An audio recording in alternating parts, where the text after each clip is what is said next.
하나님의 말씀 같이 봉독하겠습니다.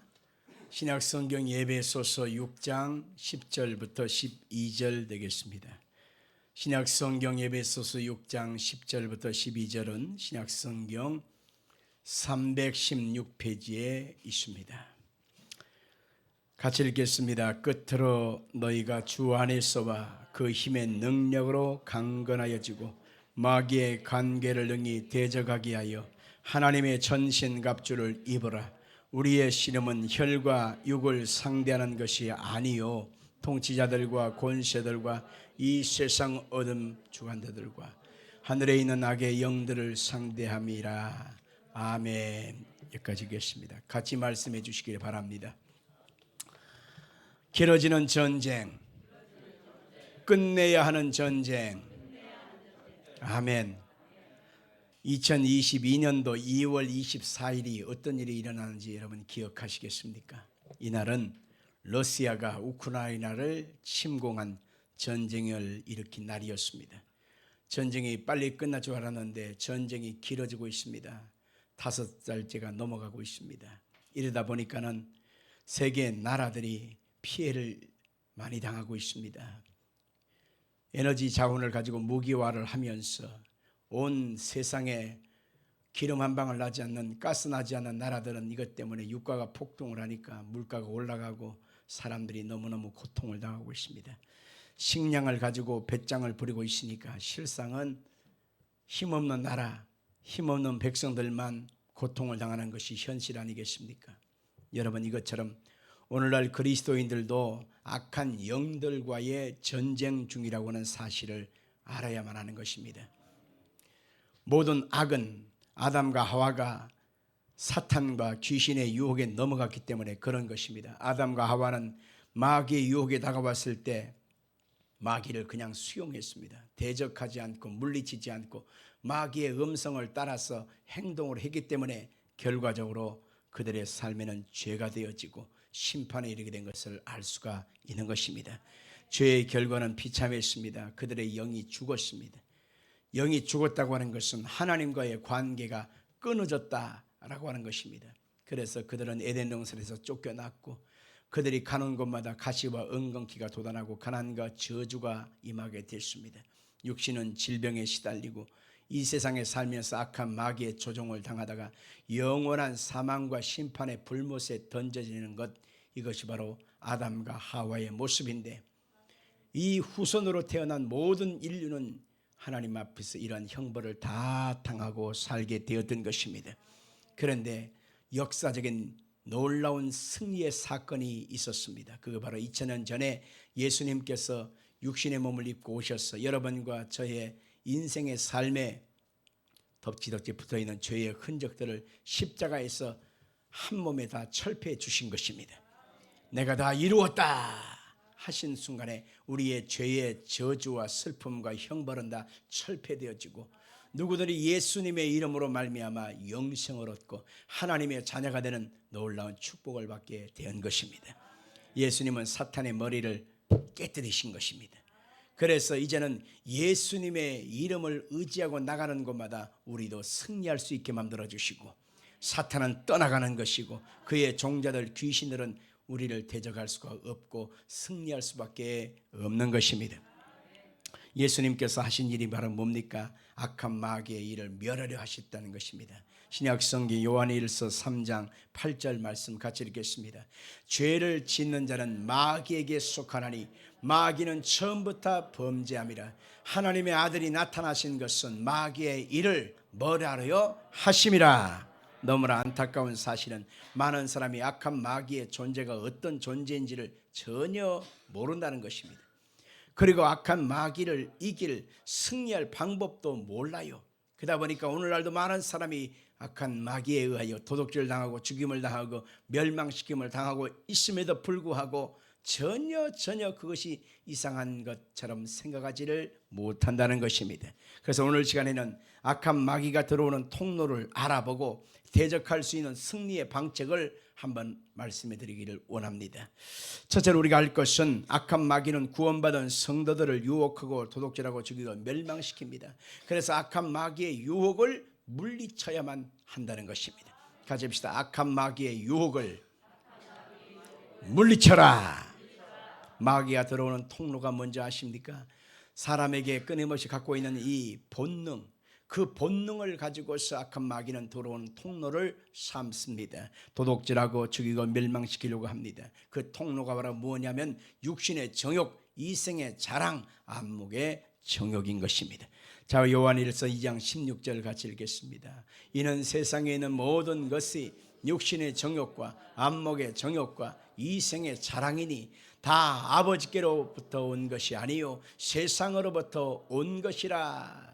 사람이 기본적으로 갖고 있는 육신의 정욕이라고 하는 것이 뭡니까? 식욕을 말합니다. 성욕을 말합니다. 그래서 육체의 즐거움을 삼는 것이죠. 안목의 정욕은 뭘까요? 사람의 눈에 보기 좋은 가치의 기준들을 말하는 것입니다. 이생의 자랑은 무엇일까요? 사람이 어깨를 으쓱하면서 무언가를 자랑하고 싶은 바로 그런 욕구, 욕망을 말하는 것인데, 이것이 아버지께로부터 온 것이 아니라 세상으로부터 왔다. 그 세상 뒤에는 어둠의 영이 있음을 알 수가 있는 것입니다.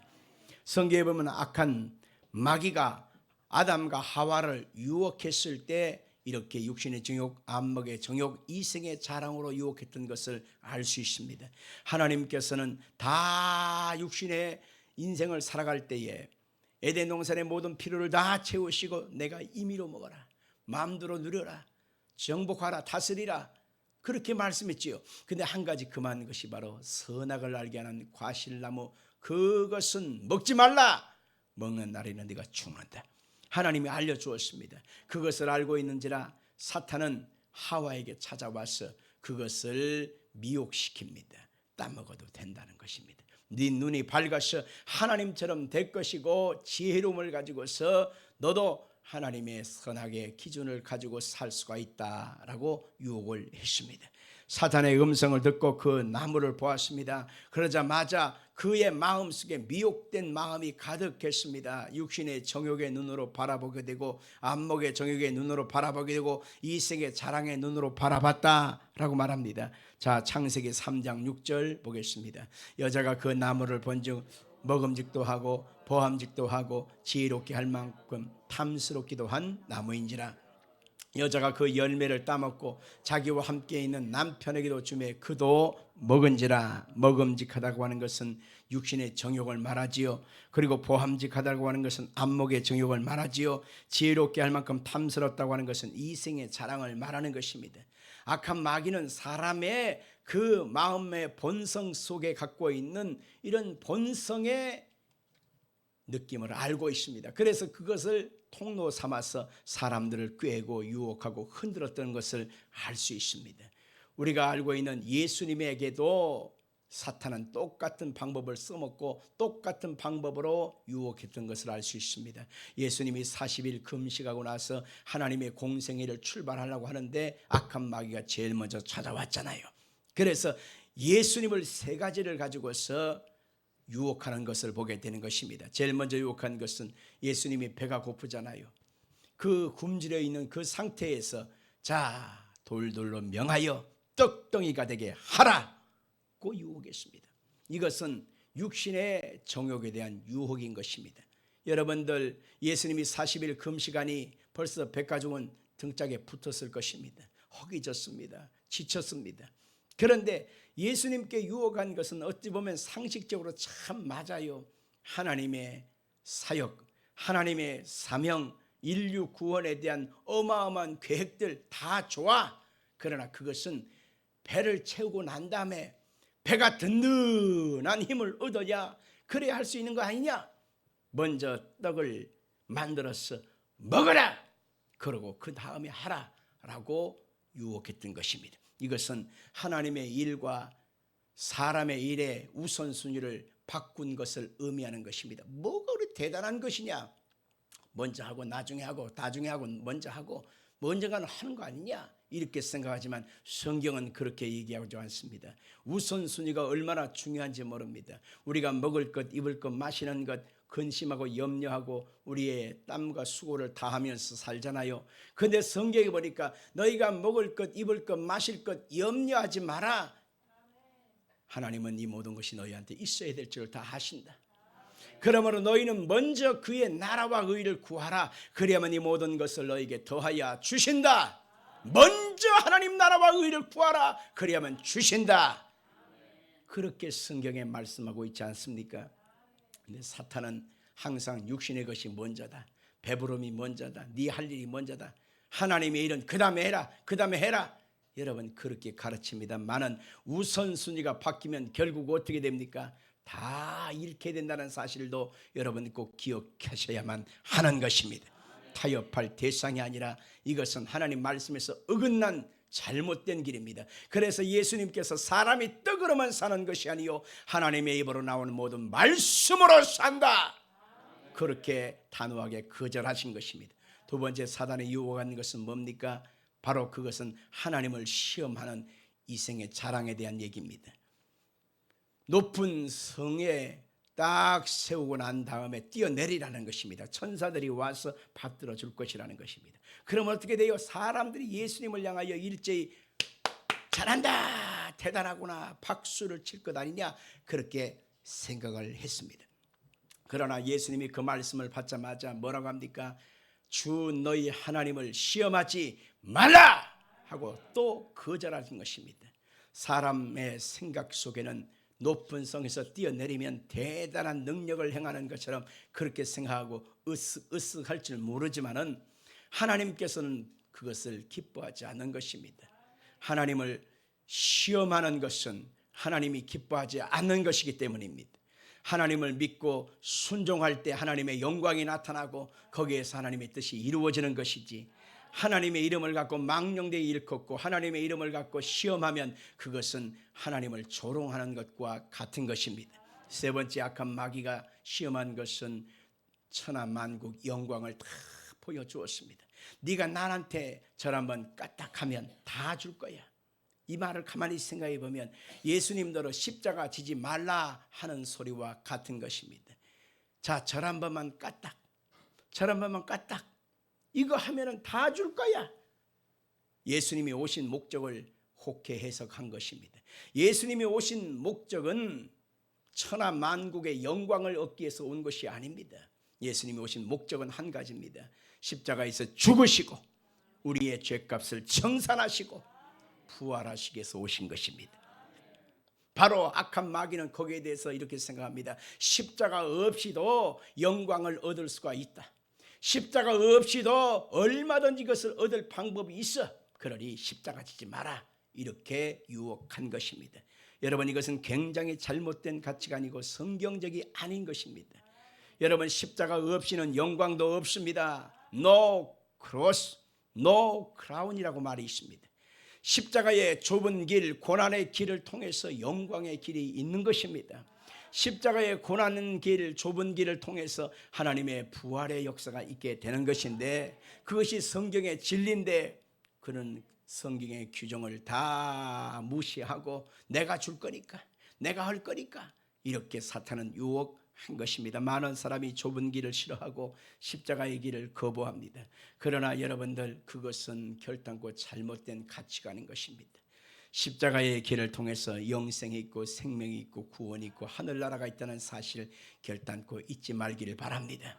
주님께서는 그 마귀 사탄의 유혹을 다 받았음에도 한마디도 수용하지 않고 말씀으로 인하여 오직 하나님께만 경배하라 하시고 내어 쫓아버린 것을 알 수가 있는 것입니다. 우리가 인생을 살아갈 때에 악한 마귀의 유혹은 이렇게 육신의 정욕, 안목의 정욕, 이생의 자랑이라고는 달콤하고 그럴싸하는 것으로 우리 가운데 다가올 때가 많습니다. 그러다 보니까 많은 성도들이 그 악한 마귀의 유혹 앞에 그럴싸하고 정말 괜찮아 보이고 그것이 바로 내 생각에 맞다라고 생각해서 쫓아가다가 결국 그것이 악한 마귀가 놓아놓은 덫이라는 사실을 나중에 알게 되고 실패의 인생 속에 탄식하는 것을 볼 수가 있는 것입니다. 성경은 이것을 단호하게 명령합니다. 내어 쫓으라는 것입니다. 악한 마귀가 주는 그 시험은 결국 나한테 유익되지가 않는 것입니다. 사망의 길이요, 멸망의 길이요, 심판의 길인 것입니다. 이 세상을 살아갈 때 많은 사람들이 이것을 분별할 수 있는 능력이 없어요. 분별의 능력의 기준은 뭘까요? 그것은 하나님의 진리의 말씀인 것입니다. 하나님의 진리의 그 말씀을 마음속에 담아놓고 그 말씀에 의거하여 아멘 할 수 있어야 되고, 하나님의 말씀에 근거하여 아닌 것은 노라고 거절할 수 있어야 되는데 분별력이 없기 때문에 많은 사람이 넘어지고 말한 것입니다. 한국 기독교는 이 땅에 1천만 명 정도 있다고 그러잖아요. 그런데 한국 기독교를 향하여, 교회를 향하여 성경은 뭐라고 말합니까? 너희는 세상의 빛이요 너희는 세상의 소금이라고 합니다. 빛의 존재의 목적은 어둠을 쫓아내기 위함이요, 소금의 존재 가치의 이유는 바로 부패됨을 방지하기 위해서 있는 것입니다. 이 땅에는 비진리, 거짓 것들, 썩어서 문들어가는 그런 곰팡이들이 이 땅에 너무너무 많은데 사람들이 그것을 향하여 거부할 수 있는 그런 그리스도인다운 그런 생명의 역사를 점점 포기하고 쫓아간다는 것입니다. 곰팡이에 썩어가고 어둠에 같이 묻어가다 보니 실상은 같이 썩어서 같이 어두워져 가니 한국 기독교의 미래가 참 답답하지 않을 수가 없는 것입니다. 우리가 곳곳에 우리 삶의 현장에서 빛이요 소금이라고 하는 사명을 결단코 잊어서는 안 되는 것입니다. 내 가정에서, 내 가문에서 아닌 건 아니라고 말해줄 수 있는 사람, 이것이 진리라고 말해줄 수 있는 사람, 이것이 사는 길이요 이것은 죽는 길이요 라고 말해줄 수 있는 하나님의 사람이 있을 때 거기 희망이 있는 것입니다. 아무도 옳은 것을 옳다고 말하지 않고 아닌 것은 아닌 것이라고 말하지 않는 사람, 그런 사람이 없다면 그 가문은 희망이 없는 것입니다. 그 집도 희망이 없는 것입니다. 그 인생도 희망이 없는 것입니다. 그렇기 때문에 성도 여러분들은 깨어서 분별하기를 주 이름으로 축원합니다. 우리가 악한 마귀의 유혹 앞에서 방어하고 승리할 수 있는 비결은 바로 뭐냐면 하나님의 전신갑주를 입으라는 것입니다. 따라 말씀해 주십시오. 하나님의 전신갑주를 입으라. 아멘. 에베소 6장 11절부터 13절을 다시 한번 읽겠습니다. 마귀의 관계를 능히 대적하기 위하여 하나님의 전신갑주를 입으라. 우리의 씨름은 혈과 육을 상대하는 것이 아니요 통치자들과 권세들과 이 어둠의 세상 주관자들과 하늘에 있는 악의 영들을 상대함이라. 그러므로 하나님의 전신갑주를 취하라. 이는 악한 날에 너희가 능히 대적하고 모든 일을 행한 후에 서기 위함이라. 전신갑주를 입어야 될 때가 언제냐면 악한 날이라고 성경은 말하고 있습니다. 우리가 살고 있는 이 시대가 악한 날이요, 하나님의 심판의 때가 점점 가까워지고 있는 이 때가 곧 악한 날입니다. 자기 때가 가까워진 것을 알고 악한 마귀, 사탄, 귀신은 우는 사자처럼 다니며 두루다니며 삼키를 자를 찾고 있는 이 시대입니다. 무엇이 진리인지 거짓인지조차 아득하고 오로지 사람이 눈이 멀렁멀렁 멀어가지고 오로지 육신의 정욕, 이생의 자랑, 안목의 정욕 따라 하나님의 선한 목적도 사명도 다 잃어버린 채 뒤범벅된 상태에서 썩어가는 이 시대를 바로 악한 날이 아니겠는가 우리가 한번 진단해 볼 수가 있는데, 이때 바로 우리가 무장할 수 있는 방법은 하나님의 전신갑주를 취하라고 하는 것입니다. 하나님께서 우리 몸에 우리에게 신앙적으로, 믿음적으로, 말씀적으로 무장하게 하는 7가지의 내용을 오늘 본문에는 말씀하고 있는데, 첫째가 바로 뭐냐면 진리로 허리띠를 매야 한다라고 말하고 있습니다. 같이 한번 해보십시다. 진리로 허리띠를 매야 합시다. 아멘.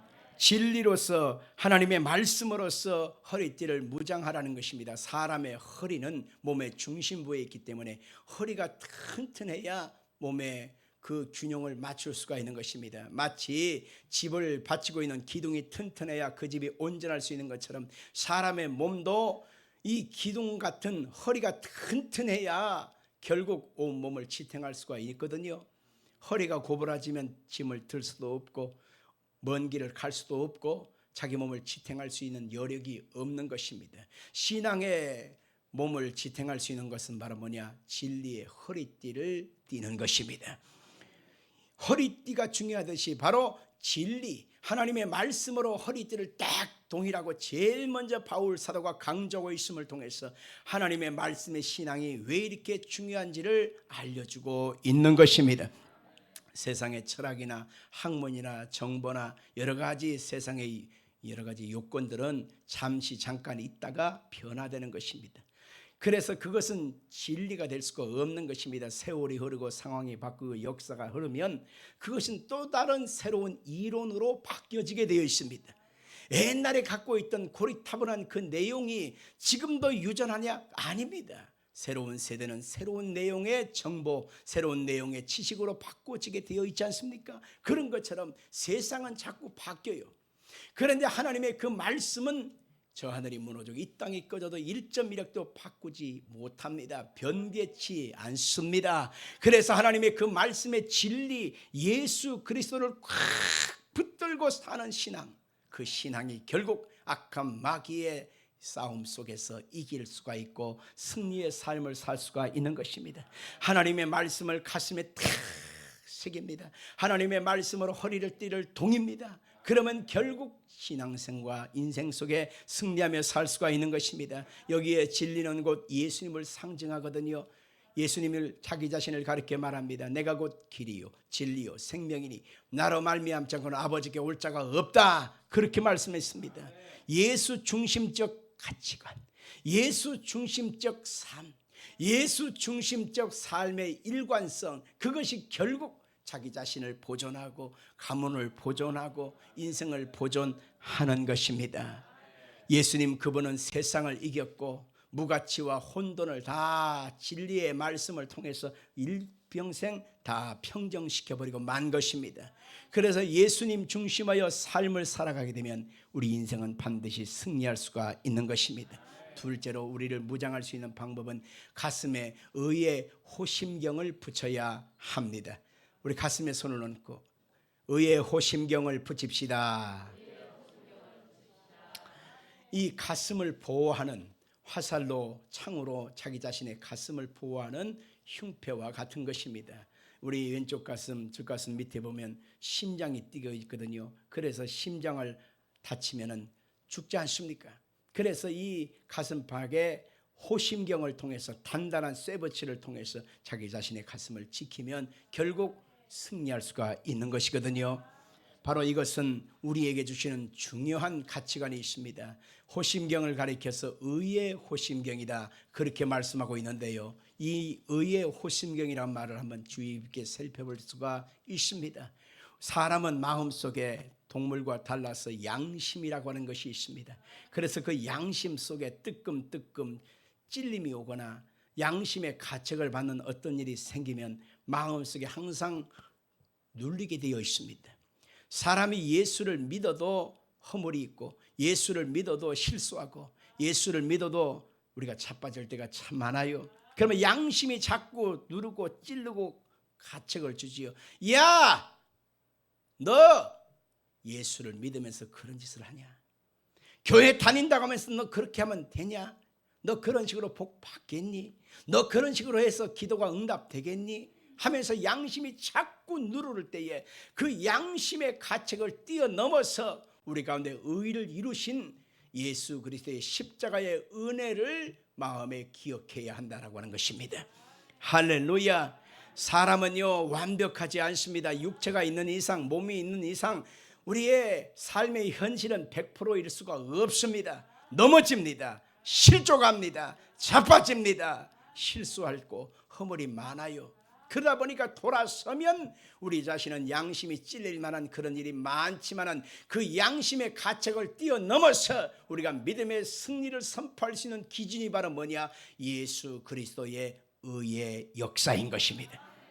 예수님께서 십자가의 피 흘리심과 고난 당하심으로 우리의 모든 사망과 저주, 우리의 모든 허물과 더러움과 추함을 철폐하신 것입니다.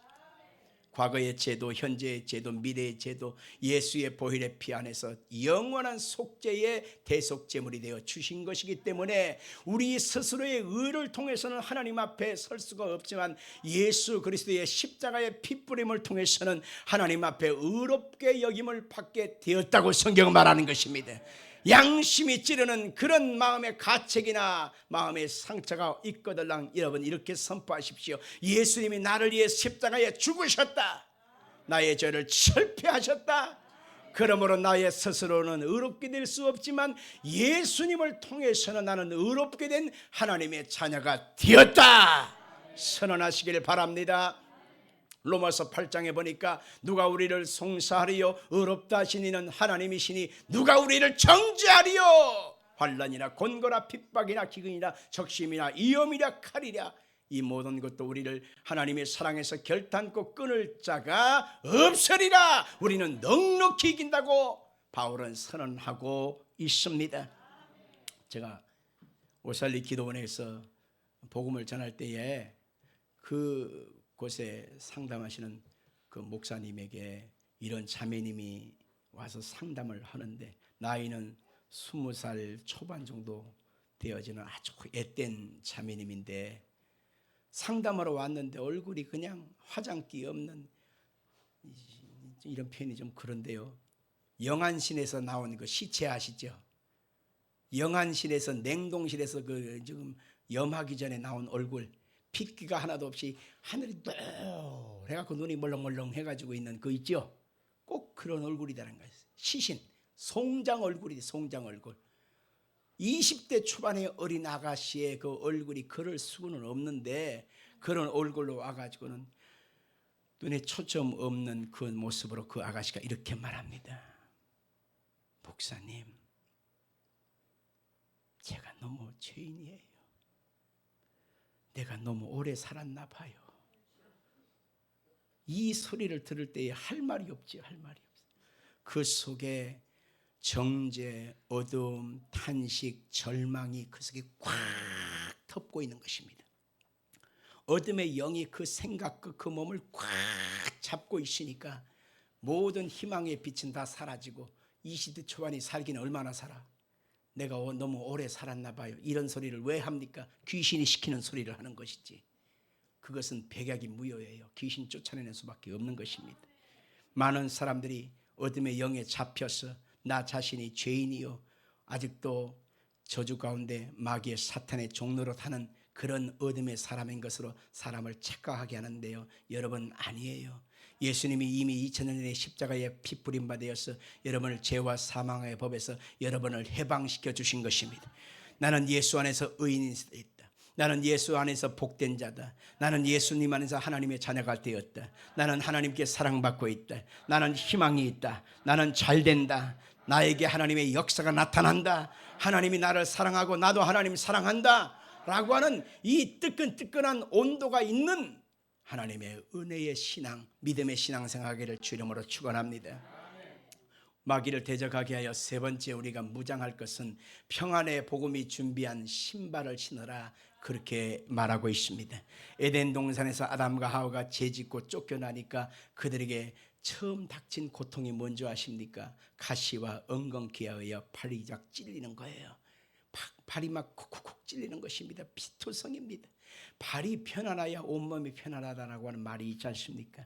그래서 산에 그 등산하는 그 등산가들은 항상 좋은 신발을 꼭 신습니다. 그냥 슬리퍼나 대충 신발을 안 신습니다. 왜냐하면 가다가 그냥 발목이 삐끗할 수도 있고 돌뿌리에 걸려서 그냥 넘어질 수도 있고 그리고 발 밑에 그냥 상처가 나서 계속 등산할 수 없기 때문에 아주 좋은 신발을 신습니다. 바로 그런 것처럼 우리가 세상을 살아갈 때 염려에 찔리고 근심에 찔리고 문제에 찔리고 두려움에 찔리고 세상 환난이라고 하는 것에 끊임없이 노출되어서 우리의 발은 편할 날이 없습니다.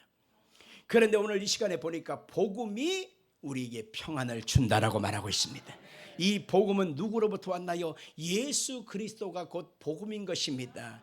예수님을 내 마음에 모심받고 예수님의 십자가의 은혜를 내 마음에 믿고 부활의 역사를 내 마음에 믿고 성령님이 함께 하심에 대한 은혜가 내 마음속에 믿어지는 그 역사, 그것이 바로 복음의 생명의 역사인 것입니다.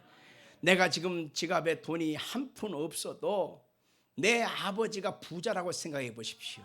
그 사람은 가난하다고 생각 안 합니다. 돈 걱정하지 않습니다. 왜냐하면 나의 아버지가 부자거든요. 그래서 쫄리거나 아니면 어디 가서 빈궁하고 비참한 인생으로 살지 않습니다. 왜냐하면 내 아버지는 부자라.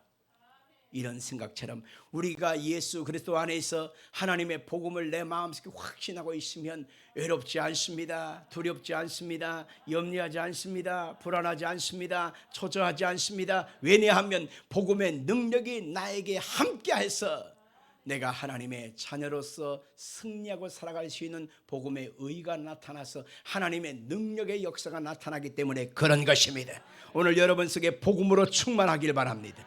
예수로 충만하길 바랍니다. 말씀으로 충만하길 바랍니다. 넷째로 마귀를 대적하게 하여 우리는 뭐냐? 믿음의 방패를 가지라 그랬습니다. 가집시다. 믿음의 방패를 가집시다. 아멘. 악한 마귀는 끊임없이 우리에게 불화살을 막 쏘아댑니다. 어제 저는 그 명량 다음으로 나온 두 번째 영화 한산이라고 하는 영화를 또 어떻게 좀 느껴보고 싶어서 사모님하고 둘이 또 갔다 왔어요. 야탑 극장에 갔다 왔는데 진짜 잘 만들었대. 우리나라 영화 세계적이야. 여름에 꼭 휴가 끝나기 전에 아마 시간 나거들라 꼭 한번 보셨으면 좋겠습니다. 진짜 사람도 많거니와 잘 만들어졌어요. 진짜 좋은 영화예요. 그리고 1편에서는 임진왜란에 대한 그 이순신 장군의 전반적인 내용을 포괄했다면 이 두 번째 영화는 한산이라고 하는 영화는 한산 대첩이라고 하는 그 부분에 대한 것을 집중 조명해서 강조하고 있기 때문에 물론 여러 가지 뭐 덧붙인 얘기도 있긴 있지만은 그래도 잘 만들었어요. 아주 잘 만들었습니다. 그래서 이번에도 1000만 넘어가지 않겠나라는 예상을 해볼 정도입니다. 불화살을 쏴댑니다. 조총을 쏴댑니다. 그런데 방패를 가지고 탁 막아가면 우리한테 다가올 수가 없습니다. 바로 그런 것처럼 우리가 신앙생활하면서 악한 영들은 끊임없이 불화살을 쏘아댑니다. 두려움의 불화살, 염려, 근심, 탄식, 절망, 마음의 괴로움, 절망 여러 가지의 불화살을 쏴댈 때에 우리가 이것을 막아낼 수 있는 방법은 믿음이라는 것입니다. 믿음의 방패를 탁 세워서 든든히 나를 가리고 있으면 승리할 수가 있는 것입니다. 마틴 루터와 존 칼빈이 종교개혁을 이룰 때는 천주교가 아주 득세를 해서 말씀으로 신앙을 갖고 오직 예수를 믿는 믿음으로 신앙생활을 한다고 하는 것, 은혜로 구원받았다고 하는 것을 얘기하면 이건 죽을 사람입니다. 그런데도 불구하고 그들이 그 모든 환난 핍박 속에서도 종교개혁을 끝까지 이룰 수 있었던 것은 바로 뭐냐면 하나님의 아들 예수님을 믿는 그 믿음이 우리를 의롭게 한다고 하는 믿음의 방패를 굳게 세웠기 때문에 승리할 수가 있었던 것입니다. 믿음의 결국은 영원의 구원이라고 로마서는 말하고 있는 것처럼 우리의 상황과 현실과 처지는 끊임없이 변수와 환경의 위기가 다가와요. 그러나 그때마다 예수를 믿는 그 믿음, 진리를 믿는 그 믿음이 여러분을 탁 가리우게 해서 여러분이 흔들리고 요동하지 않게 여러분을 방어하시기 바랍니다. 다섯 번째는 악한 마귀를 대적하기 위해 무엇을 전신갑주 입을까요? 구원의 투구를 쓰라라는 것입니다. 같이 합시다. 구원의 투구를 씁시다. 이 투구는 머리에 쓰는 것입니다. 요즘 젊은이 말로 하이바를 쓰는 거지요. 이것을 딱 쓰므로 머리를 보호하는 것입니다. 우리는 이 머릿속에 끊임없는 생각들이 교차하게 되는데 생각이라고 해서 다 생각이 아닌 것입니다. 여러분의 생각 속에 생각해야 될 것을 생각해야지 쓸데없는 것을 생각하면 그것은 잡념이요 공상이요 허상인 것입니다. 여러분의 그 속에 있는 생각을 지키는 방법은 곧 하나님의 구원의 은혜로 하나님의 구원의 능력으로 나를 붙들게 해야만 하는 것입니다. 유태인들에게 물었습니다. 당신의 마음, 그 마음은 어디가 마음입니까? 그러면 우리는 보통 마음하면 가슴을 가리키거든요. 그런데 유태인들은 자기 자신의 마음은 어디 있나요? 그러면 머리를 가리키는 것입니다. 무릇 지킬 만한 것보다도 내 마음을 지키라. 생명의 근원이 이에서 남이라고 했거든요. 그러니까 마음을 지키라고 하는 것은 다른 말로 말하면 어디를 가리키는 거냐? 머리를 가리키는 것입니다. 우리의 생각 속에 잘못 들어와 있는 여러 가지 악한 생각들, 못된 생각들, 하지 말아야 될 생각들은 다 씻어버릴 수 있는 정화의 능력이 여러분 속에 있어야 한다는 것입니다. 세상에는 끊임없이 잘난 자, 뛰어난 자, 잘못된 생각 갖고 있는 사람들이 많습니다. 신앙인들이 참 착각하는 것이 있어요. 잘 들으셔야 돼요. 유튜브라 아니면 텔레비전을 통해서 아주 좋은 인문학 강의라든지 교양 강좌를 하는 것이 있습니다. 그러면 그걸 들으면서 사람들이 좋은 얘기네, 새로운 지식을 받았네, 괜찮은 얘기네, 그러면서 힐링되었다 이렇게 말하거든요. 착각하지 마십시오. 그것은 새로운 정보를 받았을 뿐입니다. 새로운 지식을 하나 얻었을 뿐입니다. 사람의 영혼을 구원하고 지킬 수 있는 방법은 새로운 지식이나 정보에 있지 아니하고, 여러분의 영혼을 구원할 수 있는 방법은 오직 예수 그리스도 안에 있다는 사실을 믿길 바랍니다. 예수님만이 나의 주님이에요. 예수님만이 나의 구원입니다. 그래서 예수님만이 복음인데, 우리는 세상의 대학교 교수가 전하는 그 교양 강좌가 곧 복음인 줄 알고, 새로운 정보, 지식 전달하는 새로운 인문학 강의가 결국 그것이 나의 구원인 것으로 착각하면 큰일 나는 것입니다. 사탄은 그것을 미혹시키고 유혹하는데도 불구하고 분별의 능력이 없다 보니까 그런 것을 쫓아다니고 그것을 들으면 힐링됐다고 말하는데, 그런 거 아무리 백날 천날 100가지 1000가지를 들어도 구원 못 받아요. 예수가 구원입니다. 예수가 생명입니다. 옆에 사람 인사합시다. 손 꽉 잡고, 권사님, 집사님, 장로님, 성도님, 예수가 구원입니다. 여섯 번째로 마귀를 대적하게 하여 우리는 무엇으로 무장해야 될까요? 하나님 말씀으로 무장하는 것입니다. 하나님의 그 말씀을 가리켜서 오늘 본문에 보니까 성령의 검이라고 나옵니다. 에베소 6장 17절 볼까요? 구원의 투구와 성령의 검 곧 하나님의 말씀을 가지라. 아멘. 여러분들, 기록된 그 말씀을 로고스라고 합니다. 따라하십시오. 로고스. 그런데 기록된 말씀 로고스를 우리 예수 믿는 사람만 읽을까요? 아닙니다. 절에 있는 중들도 성경을 읽습니다. 왜 성경을 읽느냐 물어보니까 성경적인 가치 기준과 자기가 읽고 있는 불경의 가치 기준을 비교해서 대답을 준비하기 위해 성경을 읽는다는 것입니다. 중들이 성경 읽는다고 구원 받나요? 못 받습니다. 무당들도 성경 읽습니다. 왜냐하면요, 무당들도 예수 믿는 사람을 알아보기 위하여 무당도 성경적 사다가 읽습니다. 성경 그 자체는 로고스입니다. 기록된 말씀입니다. 어떤 사람은요, 성경을 이렇게 잠이 안 올 때 이렇게 해가지고 벽에 해서 이렇게 딱 하면 아주 사이즈도 딱 맞고 잠도 잘하고 아주 그냥 머리가 개운하다고 그렇게 얘기하는데 뭐 틀린 건 아니죠. 그러나 여러분, 성경을 그런 식으로 쓰라고 성경을 우리 가운데 주신 일이 아니거든요. 하나님의 그 말씀은 성령의 검이 될 때 능력으로 나타나는 것입니다.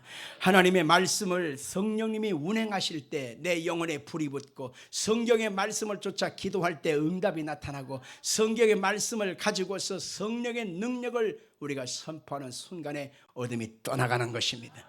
그래서 말씀과 성령은 항상 함께 가는 것인데, 이것이 곧 검이라는 것입니다.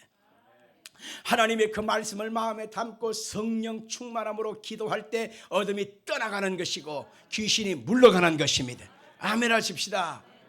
어떤 예수 그리스도를 잘 믿는 아가씨가 시집을 갔는데, 시집 갔는데 시어머니가 중풍으로 쓰러진 것입니다. 반신불수예요. 말도 못하고 한쪽 손 한쪽 발이 못 써요. 그냥 누워 지내는 것입니다. 그래서 시집가기 전 데이트할 때는 남편이 그런 얘기 안 했는데, 알고 보니까 그 시어머니의 집안, 그 남편의 집안이 대대로 내림구수라는 신내림 받는 무당 집안이었어요. 끔찍했습니다. 그런데 시어머니가 무당 신내림을 받지 않았기 때문에 귀신이 쳐가지고 그냥 그렇게 반신불수로 쓰러져 있다고 그렇게 해석하는 것입니다. 그때 이 자매님이 가만히 생각할 때 이것은 귀신 역사인데 사람들이 이길 힘이 없구나.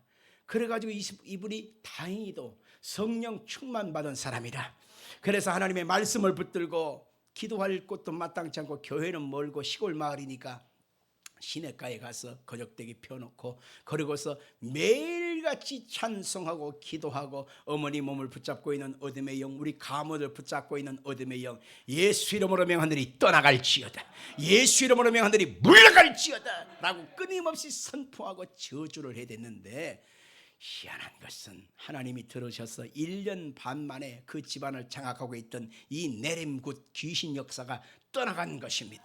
그래서 시어머니 몸이 그냥 돌아갔던 입이 돌아오고, 그리고 팔 다리가 온전케 걷게 되어서 기적을 나타내고 다시는 그 귀신 역사가 그 집안을 틈타지 못하게 되었다라고 하는 간증을 들어보았습니다. 마찬가지입니다. 우리가요, 신앙을 관념적으로 생각하고 형식적으로 생각하고 어떤 액세서리로만 생각하면 안 되는 것입니다. 하나님의 그 말씀을 붙들고 성령의 능력을 의지하여 우리가 간구하는 순간에 하나님의 역사가 나타나는 것입니다. 마지막 번째로 우리가 악한 마귀를 대적하고 무기로 승리할 수 있는 방법은 뭐냐? 성령 안에서 간절히 기도해야 한다라고 하는 것입니다. 따라 말씀해 주십시오. 성령 안에서 간절히 기도하라. 오늘 보면 18절 같이 읽겠습니다. 모든 기도와 간구를 하되 항상 성령 안에서 기도하고 이를 위하여 깨어 구하기를 항상 힘쓰며 여러 성도를 위하여 구하라. 여러분, 기도라고 하는 것을 여기서 또 바울은 강조하면서 기도와 간구를 하되 성령 안에서 기도해야 된다. 깨어서 구하기를 항상 힘써라. 자기 자신을 위해서 기도하는 거지요. 그 다음에 이번에는 성도를 위하여 구하라. 옆에 있는 가족들, 우리 교인들을 놓고 내 주변에 있는 사람들을 위해서 기도해 줘라. 그리고 19절에는 이렇게 얘기합니다.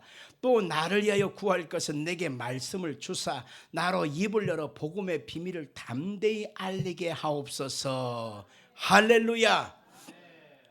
이제는 자기 자신만 위해서 기도할 것이 아니라 내 주변 식구들만 놓고 기도할 것이 아니라 이제는 복음을 전하는 주의 종을 위하여 간절히 기도해서 복음의 비밀을 담대히 전할 수 있게 해달라고 주의 종을 위해서도 기도해 달라라고 부탁하는 것을 볼 수가 있습니다. 우리가 7가지를 알아봤습니다. 우리가 진리로 허리띠를 띱니다. 의의 효심경을 붙입니다. 그리고 믿음의 방패를 가집니다. 구원의 투구를 씁니다. 그리고 성령의 검 하나님 말씀을 가집니다. 그리고 기도의 능력을 가지고 선포합니다. 그럴 때 어둠의 영은 떠나가는 것입니다. 우리는 나 자신을 지키고 우리 가문을 지켜야 될 사명을 가지고 살아갑니다. 언제까지 이 전쟁을 계속 질질 끌어가려고 합니까? 우크라이나가 5개월 이상 전쟁이 반복되니까 어떤 현상이 되느냐? 우크라이나에 그래도 괜찮은 기업들이 있을 거 아니에요. 그 기업들이 지금 설설설 다 도산하기 시작했다라고 하는 뉴스를 들었습니다. 우크라이나의 그 중추적인 기업들, 대기업들이 다 무너져가고 다 도산하기 시작했다라고 하는 것입니다. 국가 부도에 이제는 정면했다라고 하는 것입니다. 전쟁을 빨리 끝내야 돼요. 안 끝나면 우크라이나는 주저앉게 되어 있고 러시아에 완전히 함락될 수밖에 없는 것입니다. 이것은 영적인 것인데 우리가 악한 마귀와의 이 영적 싸움에서 계속 밀리고 질질질 끌어가고 그냥 뭐 어떻게 되겠지 자포자기 해버리면 우리 가문을 악한 영에 의하여 종식당할 수밖에 없습니다. 다 함락당할 수밖에 없습니다. 언제까지 가족 구원을 그대로 방치하시겠습니까? 언제까지 여러분의 자녀들을 그대로 방치하시겠습니까? 이 전쟁은 끝내야 돼요. 악한 영들의 역사를 끝내야 한단 말입니다. 출애굽 27장에 아말렉이 쳐들어왔을 때 모세와 아론과 훌이 산 꼭대기에 올라갔어. 모세의 손이 이 전쟁에서 이길 때까지 내려오지 않도록 꽉 붙들고 있었던 것처럼 여호와 니스의 그 기적이 우리의 가정에 일어나야 합니다. 우리 교회에 일어나야 합니다. 여러분의 가문에 일어나야 합니다. 언제까지 집안에서 가문에서 제사밥 차려야 합니까? 언제까지 예수 믿으면서도 여러분들 그들이 어둠의 영에 잡혀 사는 모습을 봐야 되겠습니까? 내 자신이 이것을 안다면 이제는 결심하고 결단해야 돼요. 이 영적 저주가 대물림되지 않게 하리라. 내가 이 영적 전쟁을 이제는 끝내버리리라 라고 하는 그러한 믿음의 야물찬 마음을 가지고 승리하기를 주 이름으로 축원합니다.